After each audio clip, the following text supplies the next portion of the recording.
Now here in Nigeria, an Enugu State High Court has ordered the United Kingdom to pay £420 million in compensation to the families of 21 Nigerian coal miners killed by British colonial forces in 1949 in what the court described as an unlawful and extrajudicial violation of the right to life.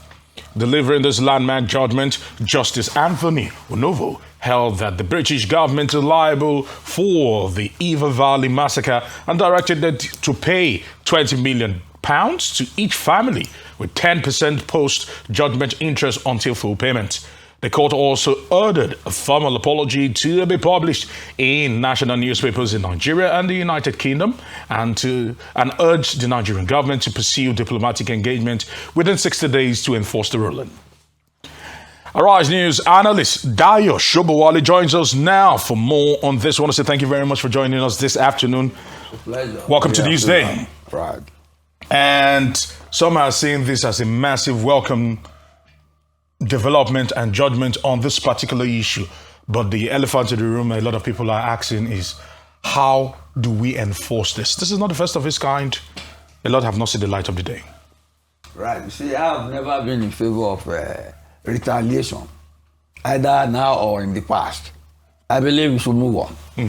But see, I appreciate the courage of the judge in making that judgment, if only for record purposes, right? Because the United Kingdom and most colonial powers have seen the light of day after independence, and they are trying to make up by making apologies for past misdeeds, the way they use force and violence to destroy the culture and way of life of their colonial subjects. But then, the world has since moved on. Whether we like it or not, we are speaking English now. It's a product of colonization. We have been independent since 1960. What progress have we, what improvement have we given to our independence or to our environment?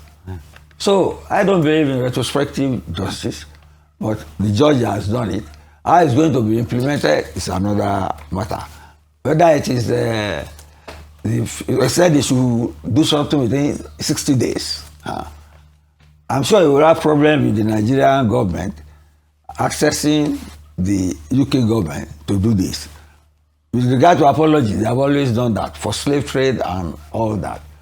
But you see, like I said, like I said before, I don't believe in retrospective justice. We should move on. Let's leave it at that for now. Well, so Mr. Sobowale, if you were on the other side, I would have given you your own quotes, the wheels of justice grind slow but grind fine, but clearly yes, that doesn't apply in this case. I forgot. I was going to say that. Okay. The wheels of justice grind slowly, but they grind exceedingly well. Justice must not be done in, how do I put it now? Justice retaliatory must be seen to be done, but this is futile justice now. Indeed. Something not realizable. Of course. All things will equal. Sure. Right. Mr. Sobowale, in your opening statement, you said you don't support retaliation and we should move on, and you don't also believe in retrospective justice. Yeah. I'm just wondering if you think that this might lead to any strained relations in the event that the Nigerian government decides to pursue the provisions of this court. Do you think it might lead to any strained relations? With Britain? Yes. Of course, it will. And you see, people have referred to the Mau situation. Involving Kenyatta. Yeah. The British government offered at the end of the day to pay, I think about £20 million to the survivors of those people, just to foster good relations with Kenya and move on after that. In this particular instance, you see, it was an industrial relations issue and the short people, which was bad. You get me now? If, I don't mind, if in real terms they can get the compensation, nice and good. But you have to dig out so many issues like this in various parts of the country, get me, to see compensation. Like yesterday, Wale Soyinka gave a lecture at the 100 years anniversary of the Yoruba Tennis Club. And he was saying that at independence you are celebrating. But I will say celebrating 60 years after. But he said, you know, he has always been a radical. They asked him to put a play on for independence. He brought out a Dance of the Forest. That was very critical of even the African way of life. In that lecture yesterday, they said we are so joyous at independence that we forgot what is required for nation building: justice, accountability, and transparency. And we are still in that fog now. There was a time we had a modern compensation in this. This was from Britain. A judgment was given against Nigeria in favor of one fraudulent company, industrial and process development. But it was a British judge who said that we did not litigate our case well, and that judgment was wrong, and reversed it. And even the Supreme Court ruled that we should be paid not in naira, but in pound sterling, because the justice was against us. That's justice in modern days. The modern day. Nowadays, you know what goes on the internet? The videos that are concocted by artificial intelligence. I'm sure some people will make some place out of what is happening now. I'm not saying the judgment is backing at the bone, but it should move on. Maybe I'll give you another example. I always refer to this. What happened during the Biden era? Diversity, inclusion, and they invoked a sort of sentiment that said America was built on slavery, and that the whites maltreated the whites, and that critical race theory, that was the theory that now is the turn of the whites to pay compensation. And they were teaching people in school that white children were bad people and things like that. You see the repercussion. Unfortunately for them, Trump has won back, and they are saying that during that era they were discriminating against whites, and they cancel all of everything that has to do with diversity, inclusion. So I don't believe in retaliatory hegemony. Let the past go to sleep. Let's sort out how we'll make life better for ourselves now.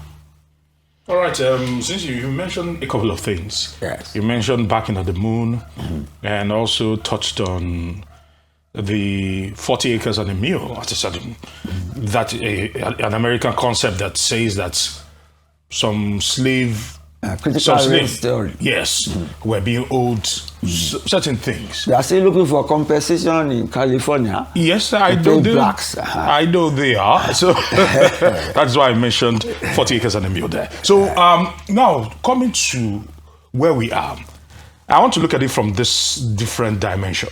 Yes. When it comes to claims and when it comes to getting remediation, as Nigerians, I feel that we do not get our fair share of judgment or enforcement of our judgment as against, if it was against Nigeria. Because we could go on and on about cases that have gone against us and how these other parties have gone on to enforce stringent judgments against Nigeria.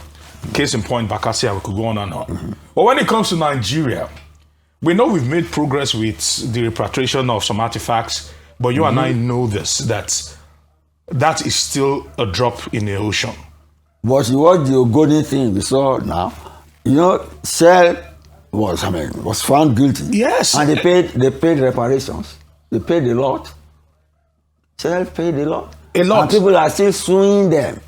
Their cases. Can they ever pay enough is the big question. Of course. That's the big question. That's why I say we should not dwell on the past. Even though, you see, separate pollution from historical maltreatment. Yes. Pollution is an ongoing thing. They will always be alive to be asking them to do it. As we try to wrap up, I'm just only asking that, where do we get to that point whereby we begin to get what's ours more than when it's against us and people are enforcing and we are having to pay more? Look, let's forget the past, what we have suffered in the past. Let's face the present and make life better for ourselves instead of dwelling on what some Europeans have done for us. You see, ironically, they are paying for it one way or the other. They are paying for it one way or the other. Look at you see, their problem now is immigration, and people they are brought in from colonial areas who are not integrating into their way of life. The mayor of London is a Muslim Briton.